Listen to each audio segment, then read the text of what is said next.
The money spent for the 2023 election was huge. It might shock you to know that Nigeria spent close to $1 billion. I mean, $1 billion.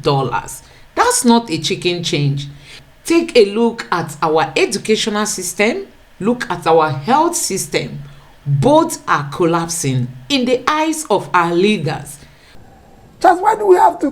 Why is this country built that things must be wasted? So why do you think he said those things and did something else? We spent nearly $1 billion for this mess. We could have just saved the money. After all, if the university striking lecturers were giving 400 billion, there wouldn't have been no strike. We'd have just asked Mr. President, you're going, please appoint somebody of your choice. You would have saved everybody, the parties that were running around, all those monies people use for campaign and everything, running around, even those who shared money for their primaries, they would have saved all that money, even for the forms, and use it to invest in the two critical areas that is keeping this country underdeveloped. Did the Inec chairman trick the Nigerian people? If not, why did he come out to make promises he knows he can't fulfill? He told us that results will be uploaded real time from the polling unit on several nodes. Was he just trying to make the Nigerian people feel overconfident so that they will not watch out for their fraud? Take a look at this.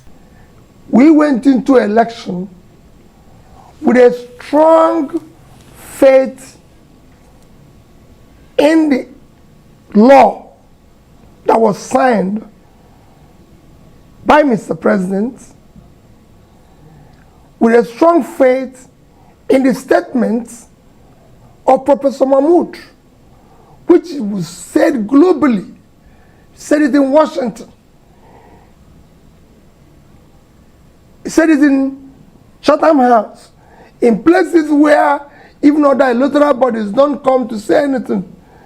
He said it all over Nigeria. Even when people doubted it, he said nobody should doubt it. It's going to be this real time.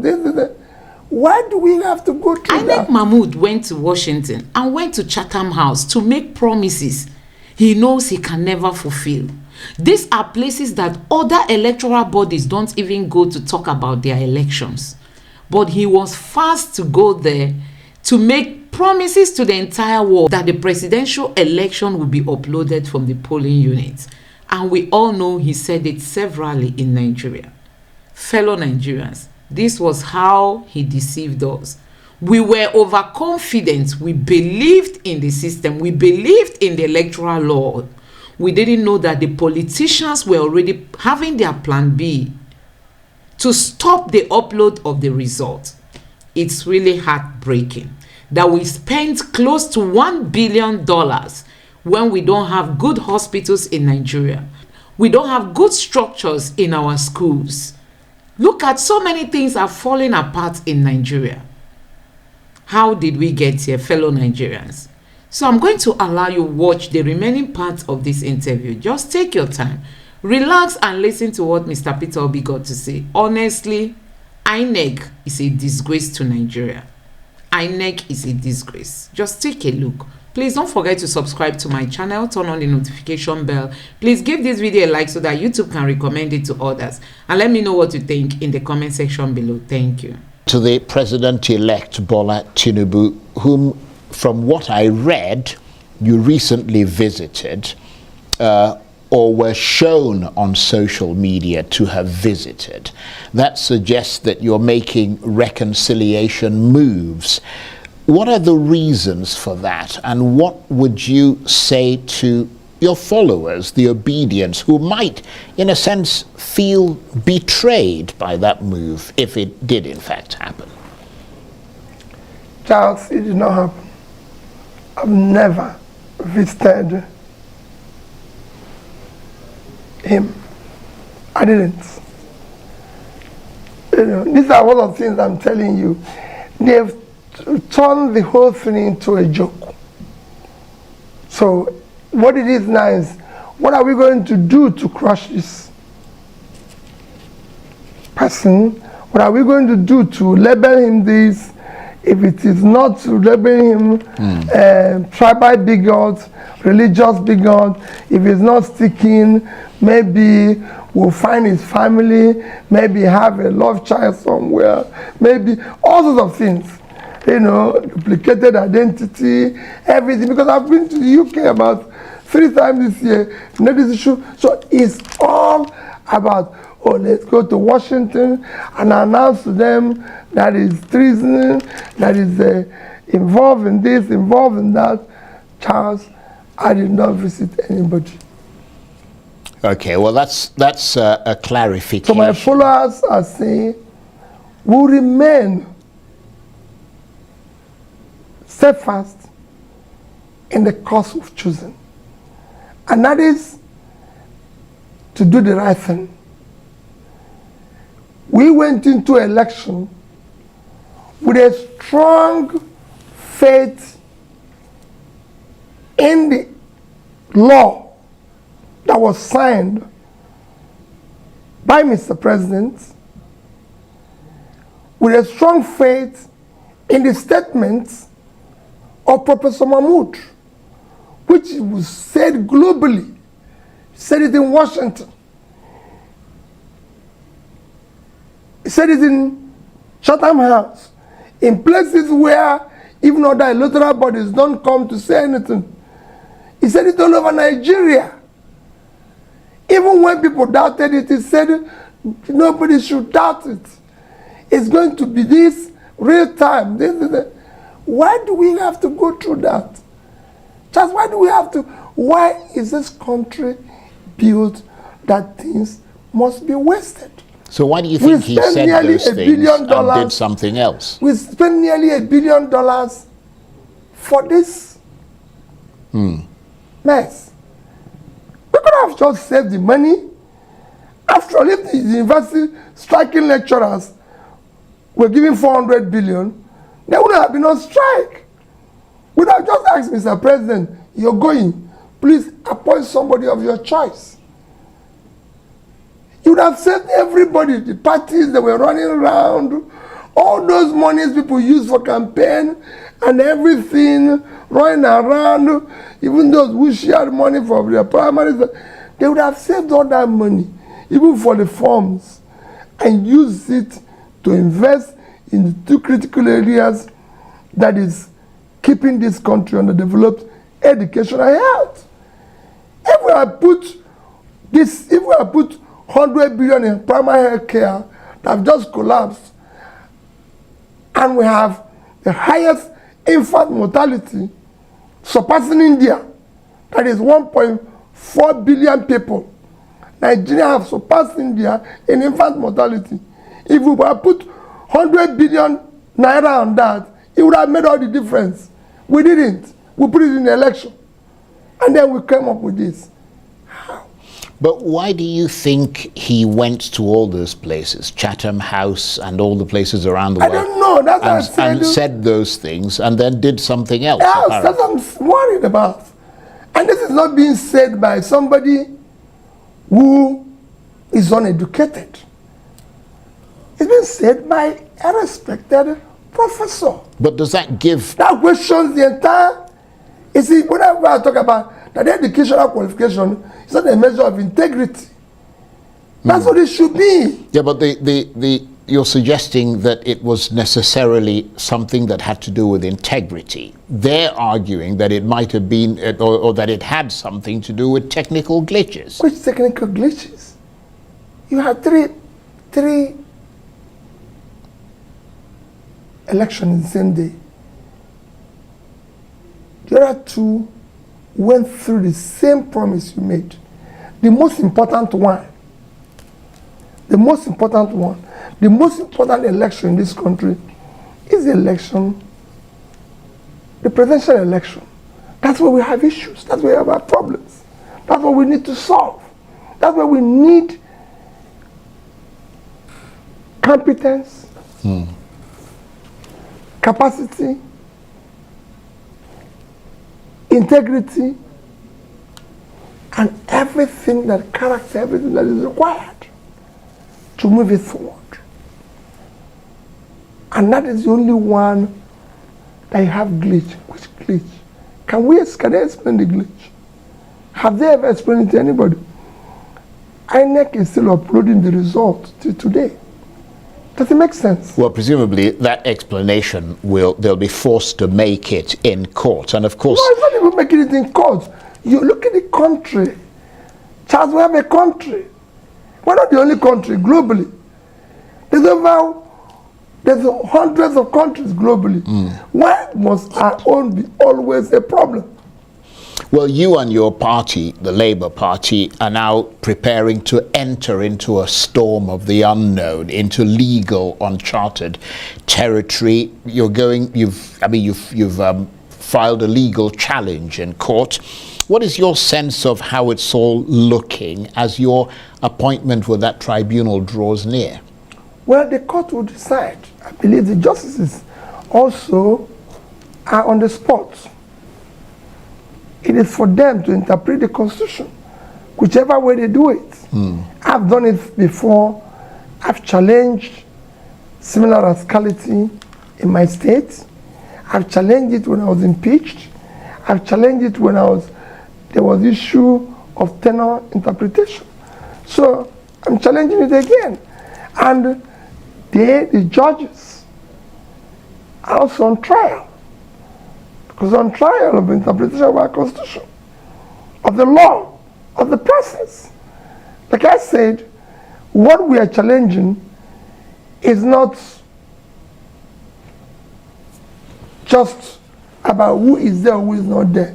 It is the process. Just the process through which people get to anywhere is far more fundamental than what they do thereafter. I recall asking one of the professors a few days ago, I said, can I be a professor? Can I start writing I'm a professor without having to do the necessary work of being a professor? He said, no. I said, okay. Who said I'm not probably more intelligent than most professors?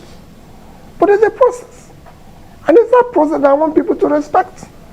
There's a law. That's why we went through that electoral law that we celebrated. And that's what we're challenging. Well, obviously, there's a lot to go through. I mean, the case is in court and we'll have to wait to see how it goes. But let me turn to the internecine crisis that is leaving or tearing your party, the Labour Party, apart, or appears to be doing so, with public fights over the chairmanship, jockeying for position, etc. What's really going on in the Labour Party? There's nothing happening in the Labour Party. I like what you said. There's nothing wrong in Labour Party. It's the same rascality that is going on all over the place. The chairman of Labour Party is Barrister Julius Abure. That I can tell you. But you have to admit that all this wrenching, wrangling and sort of petty fights and quarrels over positions, etc. I mean, which position are they fighting for? Well, I mean, we see it virtually every day. Because people are paid, people are hirings, being paid to distort facts and everything. For example, Charles, I've never met Mr. Papa. And supposedly, you can say that I'm a meaningful figure in Labour Party. I'm the presidential candidate. So, but I've not met the other party chairman, and he's not looking for me. So, there was a purpose. It's because of the transactional politics we do, where rather than spend our energy and time trying to do the right thing, we spend our energy and time trying to do the wrong thing, paying people to do the wrong thing, paying people to create, because we live off this confusion. Labour Party, we don't have an issue. The party is intact. The party is working. The party was founded by Labour, NLC, TUC, the Labour organization. They founded the party. That's why today I had to quietly go and join them, solidarity in what they're doing, because they are the owners and we're working seamlessly in as it's supposed. Well, I mean, but you have to have all these problems by paid agents and everything. And that notwithstanding, because we're a family, we're even trying to bring everybody, even those to say they've paid you, maybe you've done the job they wanted to do, please come, let all of us be a family. Right, because I mean, I'm sure you know that people, I mean, it doesn't inspire confidence in the public when they see a party that they believed in was going to reshape this country and repurpose things. I mean, you know, they were entrusting this country, or were planning to entrust, at least some people, this country to your party. I mean, and to them, and people have made a lot of comments about this. I mean, it seems like you're no different from the other parties that you criticize. Because those who live off the confusion, who are already in other party, will not go away without tearing away, trying to, you know, create confusion everywhere. That's what it is. They're not going to keep quiet. I've said it before. Whenever I talk to the obedience, I said to them, don't think these people are going to go away saying, no, we're happy. No, they're not going to do that. It's impossible. But if we stay on doing the right thing, eventually we'll win. And that's what we want to continue doing. Right. And I assure you, that's where we are. Well, let's talk about one more apparent scandal. That's that audio leak. You might have talked about this before, but we want to sort of hear it from you again. That audio leak of what appeared to be a private conversation between you and Bishop David Oyedepo, in which you appeared to have described the elections as a religious war, and which has been seized upon by your critics as an example of you promoting a religious agenda. Did that conversation take place, or was it an outright artificial intelligence fabrication, or somewhere in between? Charles, whatever you call it, whatever anybody wants to make of it, it's fine with me. All I can tell you is that, Charles, I'm not a religious or tribal bigot. But you did have the conversation. No. I just tell you, what they make about it is their business. I've shown you several examples this evening of things that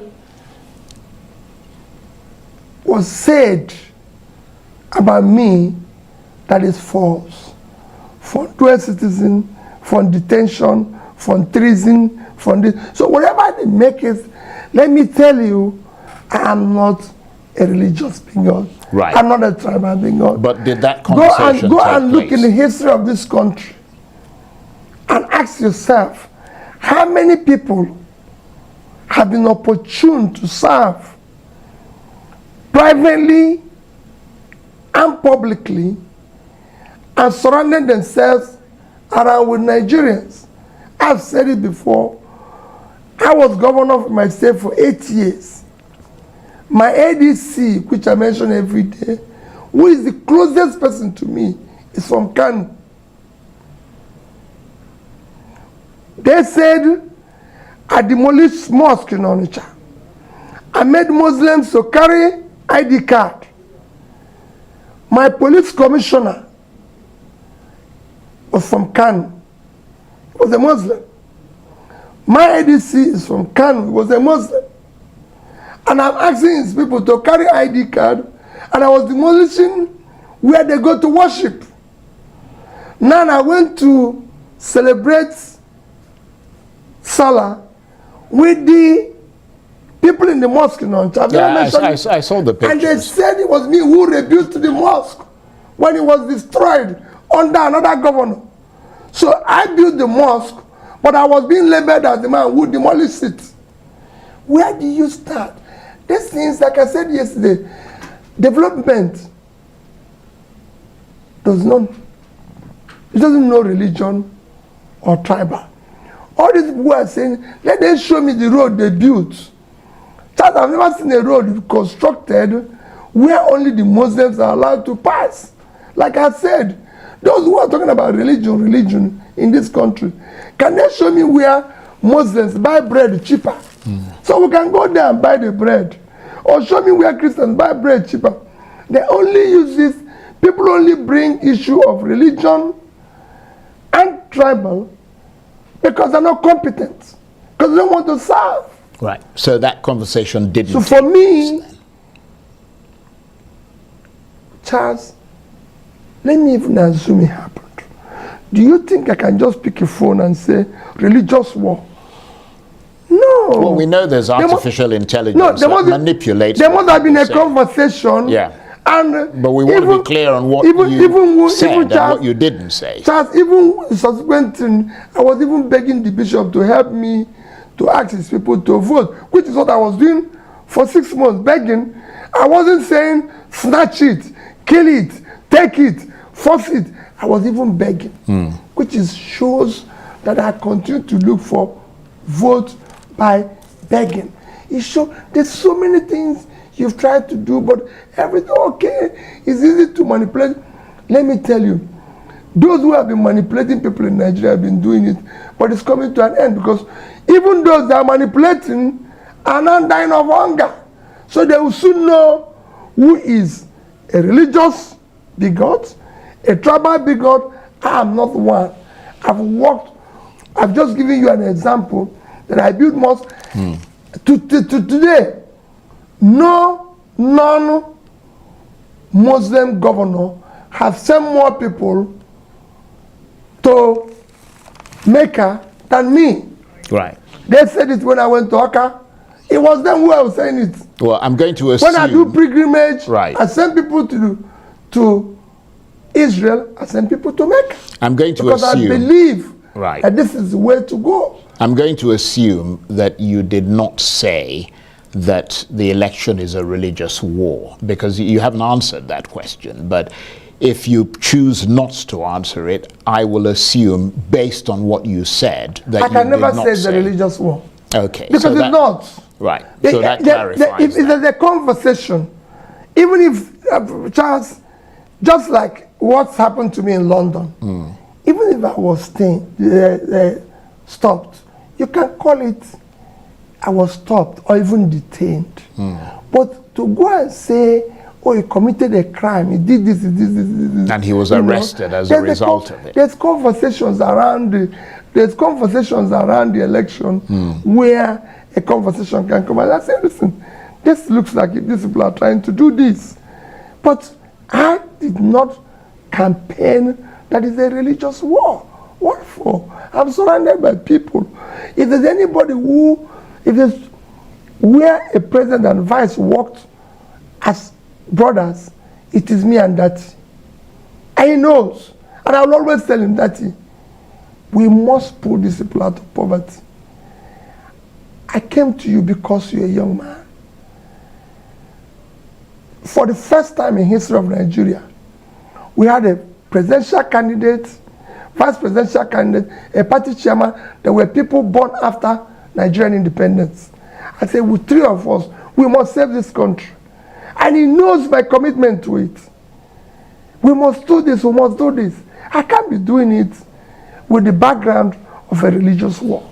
We've got or even tribal one. Right. We've got about a minute and a half left, sadly. How would you describe your mood and your state of mind as Inauguration Day approaches? I mean, you clearly are not the one who will be sworn in, even though you believe that you won the election, but was, as your party put it, rigged out. What is your mood as that date approaches? Charles, have you seen my mood change?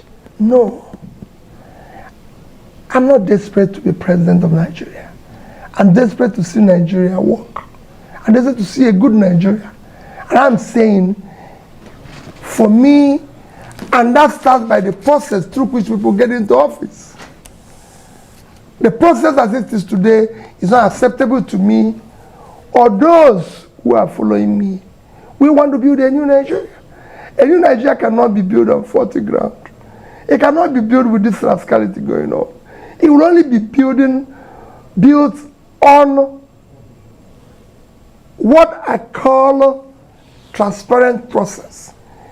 If you want to be called His Excellency, you must come through an excellent way. I, Peter, go and check my background. Go and check who I am. I have never one day given anybody $1 to vote for me. I don't know who is Inec rec in my state. Go and ask him. I never met him. We only spoke once on phone when I asked him to do those things. Ask Mahmood, who is the chairman, whether he's met with me. He was given a job to build a new Nigeria. Go and ask anybody. Charles has served as 8 years as governor. I did not admit one person in the state university. I told them, anybody who didn't pass, don't take him, whether it's coming from me or not. We must start doing things rightly in this country. My mood remains the same. What it is yesterday is what it is today, and not tomorrow. All I want is a Nigeria where Nigerians will be proud to say they are Nigeria, with a security, where we can create jobs for the young ones so they have a means of livelihood, where there's a future they can hope. And it is that future they voted in Daddy and I. And we were prepared, and we are prepared tomorrow. Whatever happens, we remain steadfast. We're not going to go away. I'm not going to go away. Like I told you, I'm not a citizen of any other country. I'm a citizen of Nigeria. I believe in Nigeria, and I've said it. If there's war outside Nigeria, if there's war in Nigeria today, I'm outside, I'll come back here. Because I'm a citizen of here, and I believe in it. I want to thank you very much indeed. So guys, the question remains, why did Inec destroy Nigeria's election? Why did the Inec chairman did this to Nigeria? Almost $1 billion. I'm still shocked. I mean it. I'm still shocked. As in, hearing that amount alone, when I know there are families that can't even afford 3 square meals. There are families that can't afford 2 square meals. There are families that are even struggling to eat once in a day. And INEC destroyed almost $1 billion. My God. This is shocking. Oh my God. This is shocking. This is shocking. This is painful. This is heartbreaking. This is touching. I can't bear this, honestly. When I consider this amount, I shake. I shiver. As in, my God, look at what is happening in Nigeria. Look at the ASU strike that the federal government has not been able to resolve. Look at so many things that are not working. Look at our universities, the structures. Have you gone to UNN? Have you gone to UNN? These are legacy universities. Universities that have produced great men and women.